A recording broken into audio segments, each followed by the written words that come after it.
महर्षि वाल्मीकि जी ने रामायण की रचना की है और इस वाल्मीकि रामायण में बाल कांड के 33वें सर्ग को हम सबने समाप्त किया है। अब 34वें सर्ग का स्वाध्याय होगा। 33वें सर्ग में बताया गया था कि ये जो कुश के पुत्र थे, 4 पुत्र। कुश के कितने पुत्र थे? 4। अब कुश किसके पुत्र थे? ब्रह्मा के। कुश किसके पुत्र थे जी? ब्रह्मा के। तो ब्रह्मा जी के पुत्र कुश और कुश के 4 बेटे। उस 4 बेटों का नाम था, एक का नाम था कुशाम, एक का नाम था कुशनाभ, एक का नाम था असुर तरजस और एक का नाम था वसु। और इन चारों ने अलग अलग नगरी बसाई।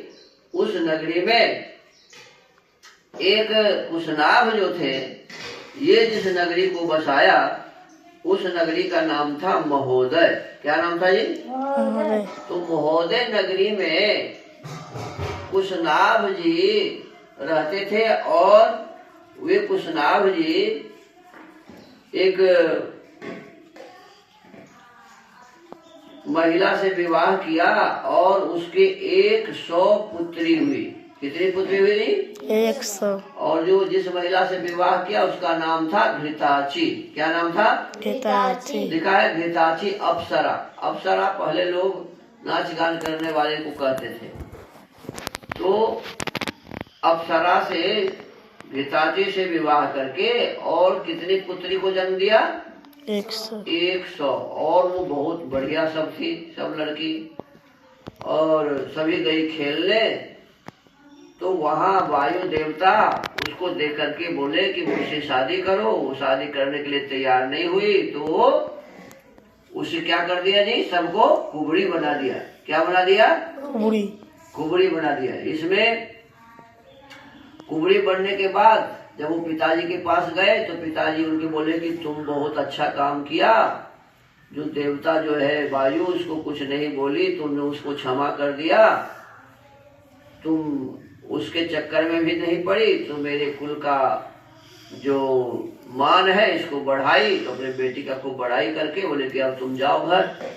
और फिर विवाह दान की बात किए और एक चूली नाम के नैष्ठिक ब्रह्मचारी तपस्या कर रहे थे और उनकी सेवा कर रही थी एक महिला।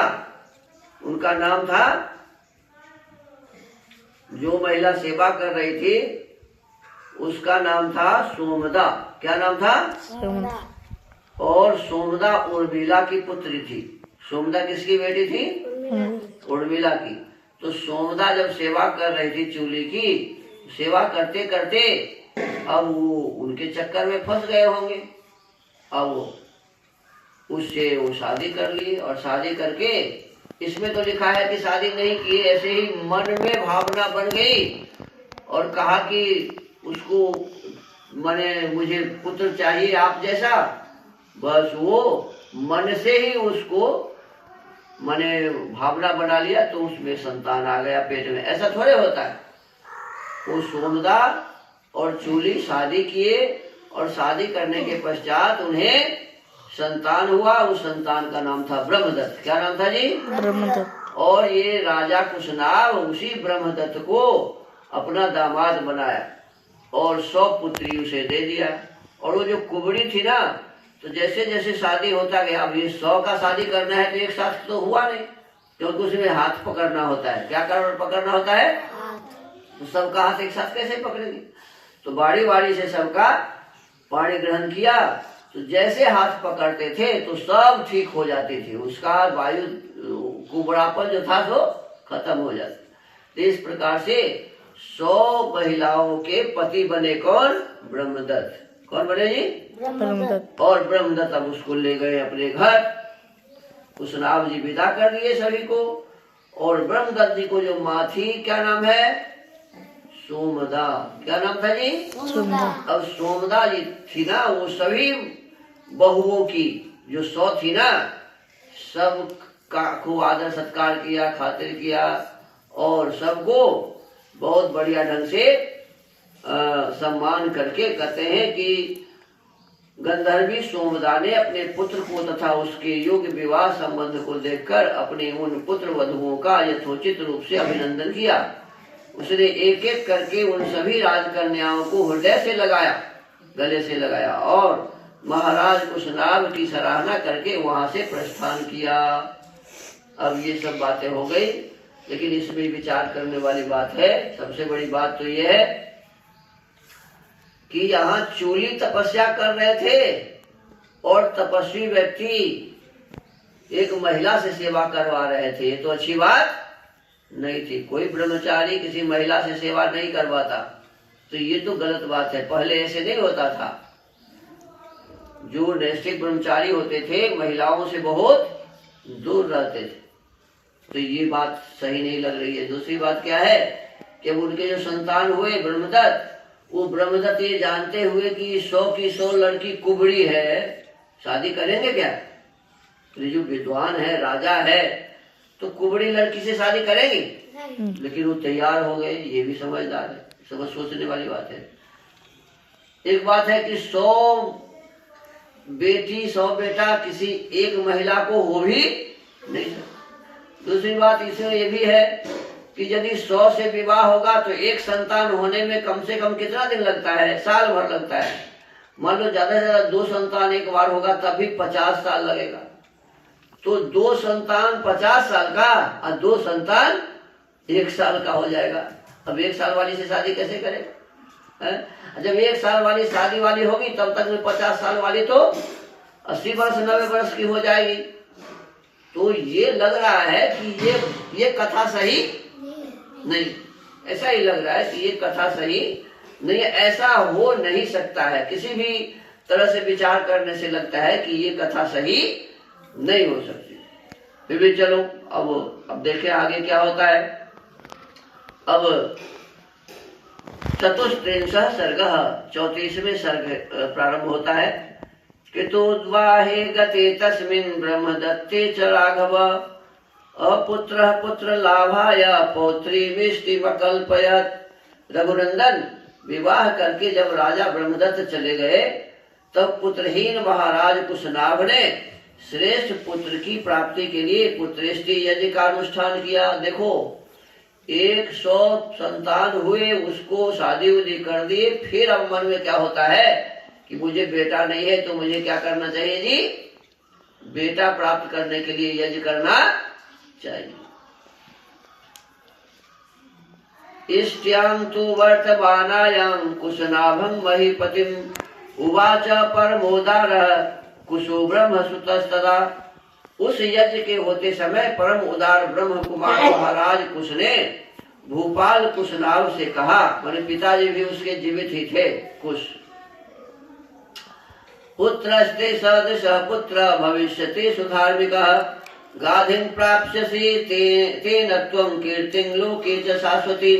बेटा तुम्हें अपने समान ही परम धर्मात्मा पुत्र प्राप्त होगा। देखो अब इतना दिन से पिताजी उनको आशीर्वाद नहीं दिया था। अब 100 पुत्री की शादी होने के बाद अब जब वो यज्ञ करते हैं तब उनके पिताजी उनको आशीर्वाद देते हैं कि तुम्हें माने अपने समान ही जैसा तुम है वैसा ही परम धर्मात्मा पुत्र प्राप्त होगा। तुम गाधी नामक पुत्र प्राप्त करोगे। और देखो अब ये भी बता दिया, बेटा भी हुआ नहीं है, बेटा हुआ नहीं है, उसका नाम भी बता दिया। क्या कि जो बेटा होगा उसका नाम क्या होगा जी? गांधी नहीं जी, गाधी। क्या था? गाधी। गाधी। अब ऐसा कैसे संभव है कि कहा कि गाधी नामक पुत्र प्राप्त करोगे? कैसे गाधी नाम का पुत्र प्राप्त करोगे? ऐसे कैसे कहेगा? और उसके द्वारा तुम्हें संसार में अक्षय कीर्ति उपलब्ध होगी। और वो गाधी जो होगा तो बहुत ही महान होगा, बलवान होगा, बुद्धिमान होगा, अनेक प्रकार के कार्य शौर्य कार्य को करेंगे और तुम्हें कीर्ति प्राप्त होगी। एवं मुक्त्वा कुशो राम कुशनाभं महीपतिं जगामाकाशमावेश्य ब्रह्मलोकं सनातनम। श्री राम पृथ्वीपति कुश नाव से ऐसा कहकर राजर्षि कुश आकाश में प्रविष्ट हो सनातन ब्रह्मलोक को चले गए। देखो तब तक थे और ये कह करके कहाँ चले गए जी? ब्रह्मलोक में चले गए। या हो सकता है कि वो इतना कहने के बाद मर गए होंगे, पहले जीवित थे। कस्यचित् त्वथ कालस्य कुशनाभस्य धीमतः यज्ञे परम धर्मिष्ठो गाधिरित्येव नामतः। कुछ काल के पश्चात बुद्धिमान राजा कुशनाभ के यहाँ परम धर्मात्मा गाधि नामक पुत्र का जन्म हुआ। जब कुश जी मर गए, ब्रह्मलोक चले गए, इसके पश्चात में उस यज्ञ के फल से पुत्रेष्टि यज्ञ किया था, इसके फल से क्या हुआ कि उनके यहाँ एक पुत्र जन्म लिया और लिखा है कि गाधी नामक पुत्र का जन्म हुआ। पहले से नाम तय था क्या? अरे नामकरण हुआ होगा ना, जन्म लिया होगा बच्चा, इसके पश्चात में उसका नाम गाधी रखा होगा। ये सही बात है। अगाधी नाम का पुत्र जन्म कैसे लेगा? भगवान राम का भी जन्म हुआ तो उनका नामकरण संस्कार हुआ। पहले थोड़े उनका नाम राम था, पहले उनका नाम राम नहीं था। जब जन्म लिए तब इस शरीर का नाम वशिष्ठ जी ने रखा राम। तो ऐसे ही कुशनाभ जी को भी पुत्र हुआ, उसका नाम करण संस्कार हुआ होगा और फिर उनका नाम क्या रखा गया होगा? गाधी। क्या नाम रखा गया? गाधी। गाधी नाम रखा गया होगा। स्वपिता मम काकुत्स्थ गाधे परम धार्मिक कुशवंश प्रसूतोस्मि कौशिको रघुनंदन। अब देखो क्या कहते हैं विश्वामित्र जी, कहते हैं कि वही ककुत्स्थ कुलभूषण रघुनंदन, हे रघुनंदन, वे परम धर्मात्मा राजा गाधी मेरे पिता थे। कुशनाभ का बेटा कौन हुआ जी? कुशनाभ का बेटा हुआ गाधी। कुशनाभ का बेटा कौन हुआ? गाधी। और गाधी का बेटा हुआ विश्वामित्र। तो विश्वामित्र जी कहते हैं कि मैं गाधी का बेटा हूँ, गाधी मेरे पिता थे। मैं कुश के कुल में उत्पन्न होने के कारण कौशिक कहलाता हूँ। देखो अभी समझ में आया कि विश्वामित्र जी को कौशिक क्यों कहते हैं। कुश के कुल में जन्म लिए हुए हैं, इसीलिए उन्हें क्या कहते हैं जी? कौशिक कहते हैं। तो इस बात को हमें ठीक से समझना चाहिए। तो आज के स्वाध्याय को यही विराम देते हैं और आगे फिर स्वाध्याय होगा। इसके पश्चात में क्या कहते हैं, इसका मतलब जहाँ वो खड़े हैं, जिस स्थान पर, जिस स्थान के बारे में पूछ रहे हैं, वो स्थान इन्हीं का स्थान है। किनका? विश्वामित्र जी का ही हुआ ना। अरे कुश के संतान कुशनाभ, कुशनाभ ने उस नगरी को बसाई और उसी नगरी में जन्म हुआ किनका जी? गाधी का। और गाधी का ही बेटा कौन हुए? विश्वामित्र जी। तो जहाँ पर खड़े हैं वो जगह किनका हो गया? विश्वामित्र जी का हो गया। तो आज के इस स्वाध्याय के क्रम को यही विराम देते हैं। ओम।